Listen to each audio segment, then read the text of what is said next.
Bismillahirrahmanirrahim. Assalamualaikum warahmatullahi wabarakatuh. Selamat petang, salam hujung minggu dan salam Ahad kepada semua rakan serta follower FB Soleha Mak Taha. Okey, Soleha terpaksa live awal sebab sambil-sambil selit jam 2 Soleha ada sambungan seminar sesi petang. Okey, namun kita cuba juga cari masa mengikut jadual yang telah Soleha buat setiap hari secara konsisten. Hari ini merupakan sharing ilmu daripada Soleha kepada anda semua, hari yang ke-220. Dah banyak sangat dah tajuk yang Soleha share dengan anda semua.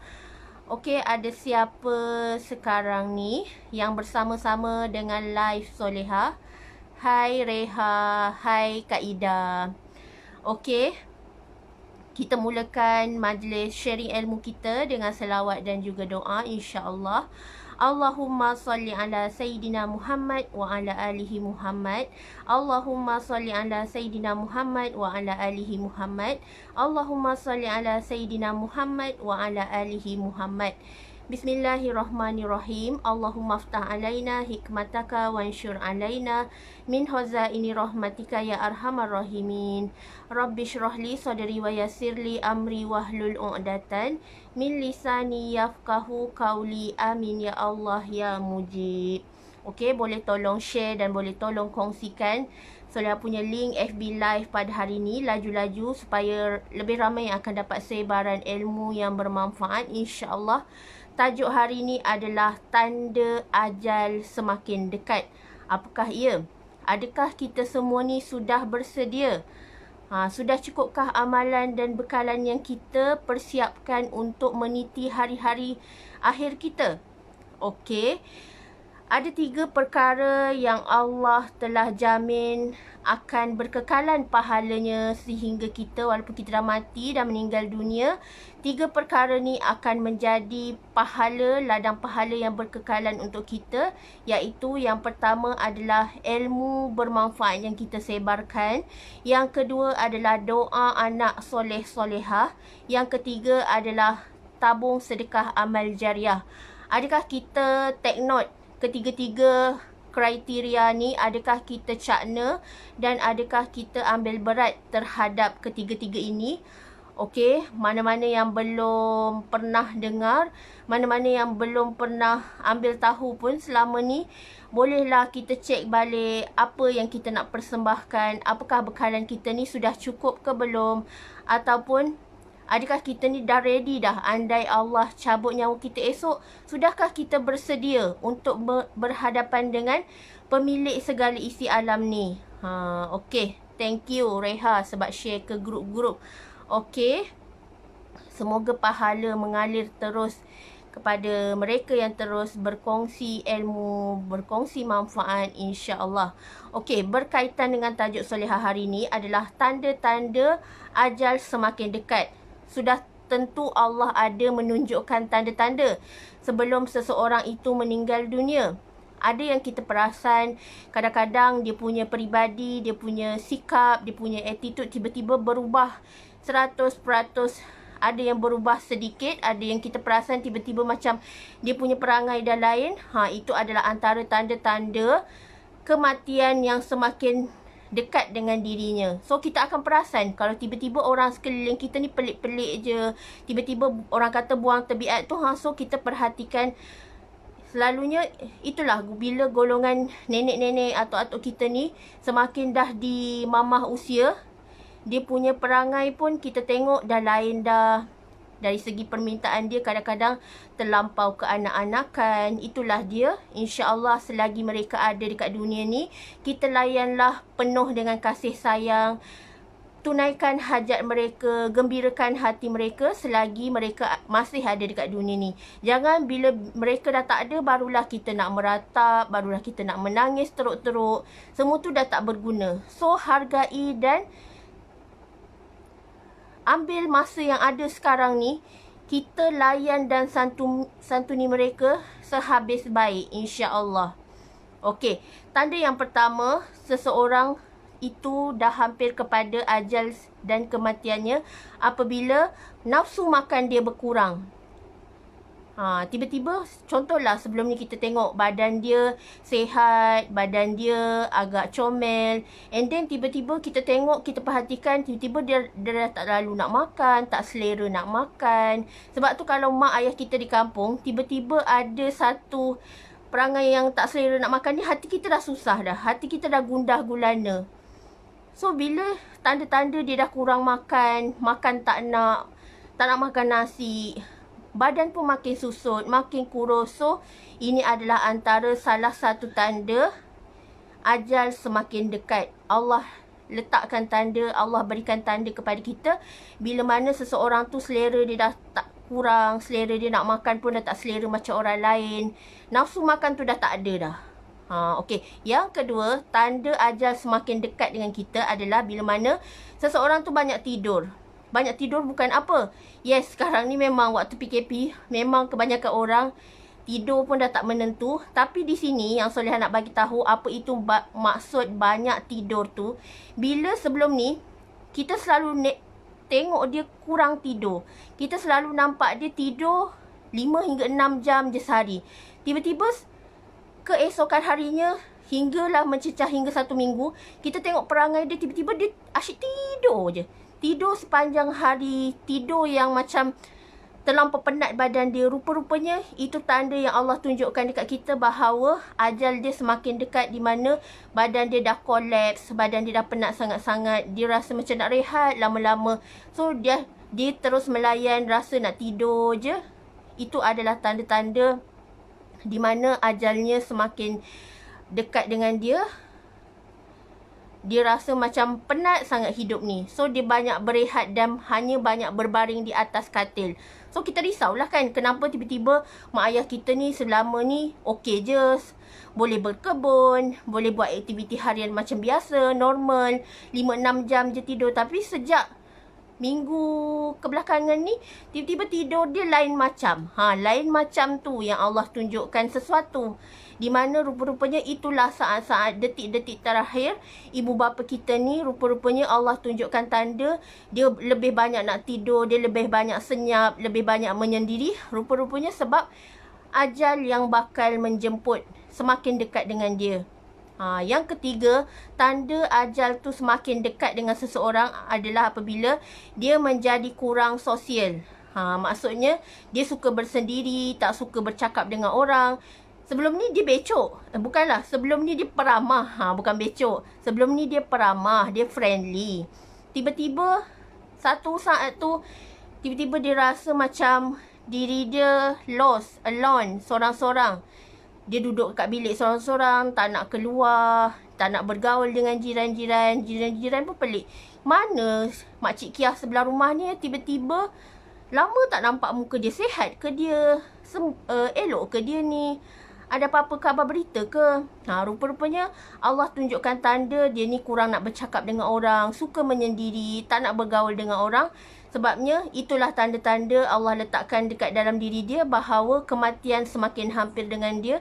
Dan orang yang nak meninggal dunia pun rasa lain dekat badan dia, rasa lain dekat pemikiran dia. Selalu termenung, selalu bermonolog sendiri, selalu tak nak bersosial dengan orang. So dia rasa macam hidup dia sendiri-sendiri, suka berhalusinasi.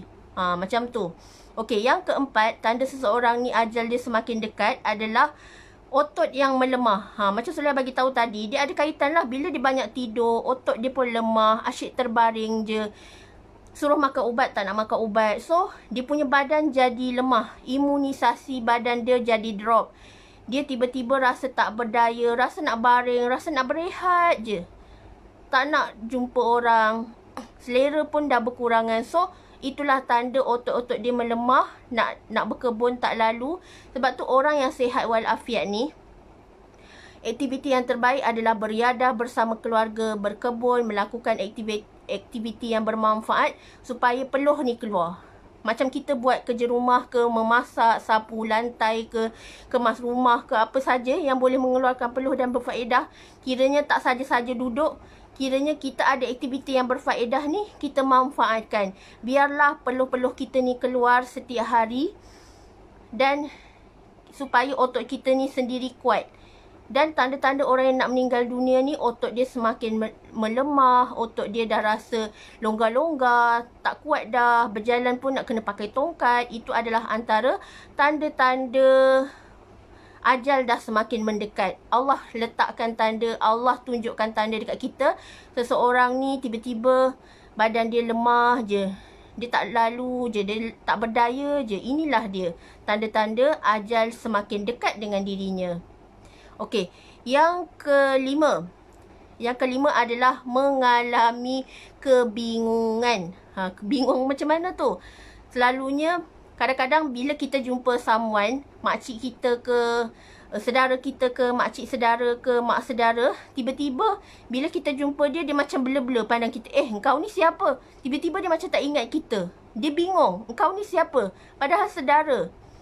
So, ini adalah antara tanda-tanda ajal dia semakin dekat, di mana dia mula dah tak ingat orang. Dia dah mula rasa pelik dengan keadaan sekeliling dia. Dia rasa, aku ni hidup dekat dunia ni ke? Aku masih rasa macam kat awang-awangan dia punya pemikiran tu. So, orang yang macam ni kita kena selalu perhatikan. Kadang-kadang kita perhatikan dia termenung je, duduk tak nak bercakap dengan orang. So, inilah dia tanda-tanda yang Allah tunjukkan di mana mengalami kebingungan yang teruk. Ada orang kata istilahnya nyanyuk. Macam tu sekali. So, inilah antara tanda-tanda, kebanyakannya berlaku pada orang-orang yang lanjut usia. Orang-orang golongan warga emas ni, inilah banyak yang berlaku. Kadang-kadang jangan kita rasa hati bila jumpa seseorang, dia tak kenal kita, dia dah tak ingat kita. Rupa-rupanya dia sedang mengalami kebingungan, penyakit yang Allah berikan dekat dia, ujian yang Allah berikan dekat dia, sebab dirinya dah tak lama lagi dekat dunia ni. Okey. Yang seterusnya, yang keenam adalah tiba-tiba dia sakit mendadak. Tanda-tanda orang yang hampir meninggal dunia ni, sebelum ni kita tengok dia sihat walafiat, tak ada sakit, sentiasa ceria, sentiasa tersenyum. Tiba-tiba kita dengar kabar berita, minggu ni kita dengar dia sakit teruk mendadak. Tiba-tiba dia sakit jantung. Sebelum ni tak pernah dengar pun.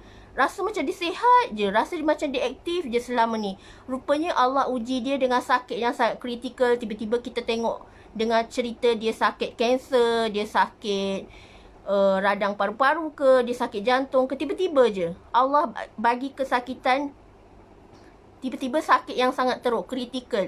Ni adalah antara tanda-tanda seseorang tu hampir dijemput Allah. Tanda-tanda ajal dia semakin dekat. Betul tu. Sebab kita perhatikan mengikut pengalaman. Soleha sendiri pun ada pengalaman macam tu. Tapi bila dah sedar, bila dah banyak membaca, bila dah tahu, kita tak adalah ambil hati walaupun dia tak ingat nama kita. Rupa-rupanya itulah ujian bagi orang-orang yang dah lanjut usia ni. Kadang-kadang dia tak ingat nama kita, kadang-kadang dia tak tahu kita ni siapa walaupun saudara. Dia bingung.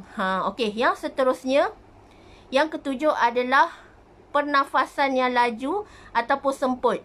Tiba-tiba dia diuji dengan masalah kesihatan, selalu semput, selalu nafas dia laju. Kita pegang tangan dia pun tiba-tiba tangan dia sejuk beku. Dan dia pun selalu mengadu. Opah rasa seram sejuk lah. Padahal cuaca panas leting kat luar tu. Panas ting-ting orang kata.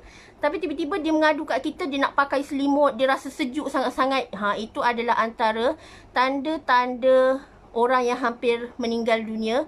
Kadang-kadang kan ada, saya pernah dengar ceramah di mana ada ustaz bagi tahu, kalau orang tu nak meninggal dunia, kita nampak hidung dia macam menunduk. So, adalah tanda-tandanya. Kaki dia dah sejuk beku, kulit dia kering. So, ini adalah antara kematian yang semakin menghampiri. Kadang-kadang, yes, ramai orang, dia nampak tanda-tanda tu, tapi dia tak nak terima. Dia tak nak terima, ya Allah, bahawa neneknya tu dah nak pergi. So, dia tak nak fikir macam tu. Padahal memang Allah dah sediakan dah tanda-tanda macam mana seseorang tu, dia nak menghadapi ajal dia semakin hampir tu, Allah dah tunjukkan dah. Siap-siap. Kadang-kadang dia tiba-tiba demam mendadak, sejuk mendadak, hidung dia lain, mata dia lain, air muka dia lain. Ini adalah antara tanda-tanda yang Allah tunjukkan dekat kita sebenarnya. Dan Soleha pun memang dah perasan, kebanyakan arwah-arwah nenek yang dah meninggal sebelum ni memang akan menunjukkan tanda. So kita doakan je lah yang terbaik. Sebab kita tahu mati tu memang pasti. Benda yang pasti kepada setiap orang manusia adalah kematian. Memang kita tak dapat nak elak.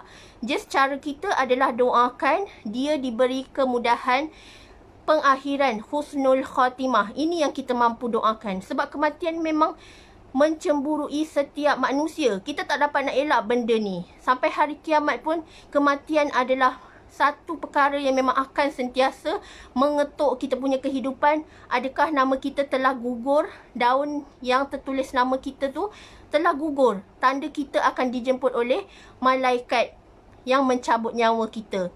So semua orang memang kena bersedia. Anytime, anywhere, everywhere, di mana-mana sahaja Allah akan cabut nyawa kita sekelip mata je.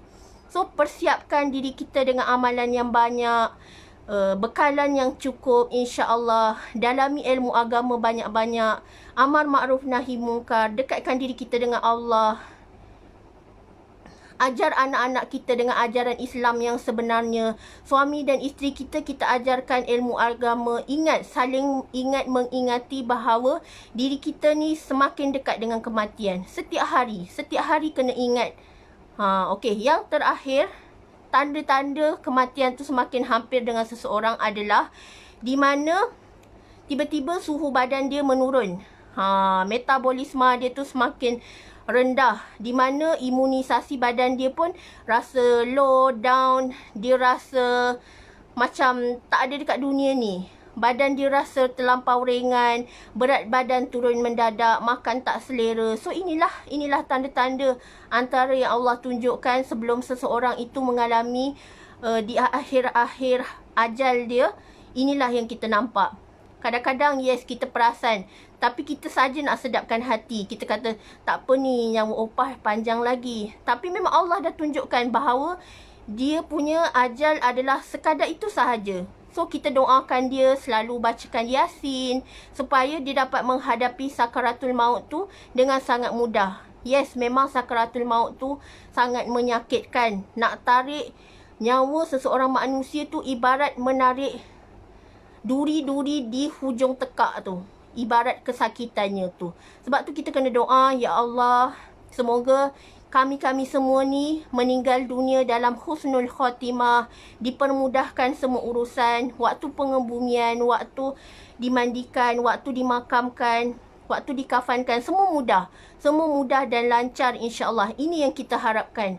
Sebabnya tempat akhir kita adalah di liang lahat. Bukannya di tilam empuk ke, bukannya di tempat bilik ada aircon ke, tak. Semua orang sama. Allah Maha Adil. Kita punya kematian akhirnya adalah di kubur yang sempit, di liang lahat, di dalam kubur yang gelap gelita, hanya ditemani dengan ulat gonggong, ulat-ulat dan makhluk-makhluk di dalam tanah sana. Itu je yang ada. Panas. Tapi beza antara amalan orang yang soleh dengan orang yang berlaku suka buat maksiat adalah kubur orang soleh sentiasa dilapangkan. Kubur orang soleh sentiasa berasa sejuk, tak ada dihimpit dengan tanah yang sempit. Allah mudahkan urusannya di alam kubur. Asbab amalan dia menjaga silaturahim sesama manusia, suka bersedekah, suka tak sakitkan hati orang, menjaga silaturahim dan sentiasa memperbanyakkan dirinya dengan bekalan-bekalan untuk menuju hari akhirat. Itu beza orang soleh dan orang yang banyak buat maksiat. Orang banyak buat maksiat ni, dekat kubur je dia telah diazab dengan amat pedih. Na'udzubillah min zalik. Kita doakan sama-sama, semoga Allah pilih kita antara orang yang beriman dan beramal soleh, insya-Allah. Amin ya Allah ya mujib. Okey. So lah doakan kepada semua yang mendengar pada hari ni. Yes, kita dah tak ada masa lagi. Dah tak ada masa nak bersukaria. Dah tak ada masa nak lalai-lalai. Sebab kita tak tahu ajal kita bila. Yang Allah tunjuk hanyalah tanda. Dan kalau tiba-tiba memang tak ada tanda, kiranya kematian yang mengejut. Kematian yang mengejut pun ada. Tiba-tiba aksiden ke, tiba-tiba sakit kronik yang tiba-tiba meninggal dalam tidur pun. Ini kalau macam ni, ada juga ciri-cirinya di mana kematian yang mengejut, kematian yang dicemburui. So banyak lagi. Bab kematian je pun banyak dalam kitab-kitab tertentu yang kita kena tabayun, yang kita kena belajar insya-Allah supaya menginsafkan diri kita untuk beramal lebih baik. Nak improve diri kita dari segi amalan, dari segi iman, dari segi kita punya hubungan dengan Allah, connection kita dengan Allah sudah mantap ke? So, kita tanya diri kita. Sebab diri kita je yang tahu adakah kita dah bersedia atau belum. Kalau belum bersedia, banyak-banyakkan amalan, bergaul dengan circle yang mengingatkan kita dengan Allah, banyak-banyak upgrade ilmu. Sebab hanya ilmu akhirat dan ilmu Allah sahaja yang akan memberikan kebahagiaan, kejayaan kita menuju kehidupan di hari akhirat nanti insya-Allah. Okey. So, lihat doakan anda kaya berjaya dunia akhirat. Semoga anda semua mendapat husnul khatimah insya-Allah. Okey, semoga kita berjumpa lagi. Wabillahi taufiq wa hidayah. Wassalamualaikum warahmatullahi wabarakatuh.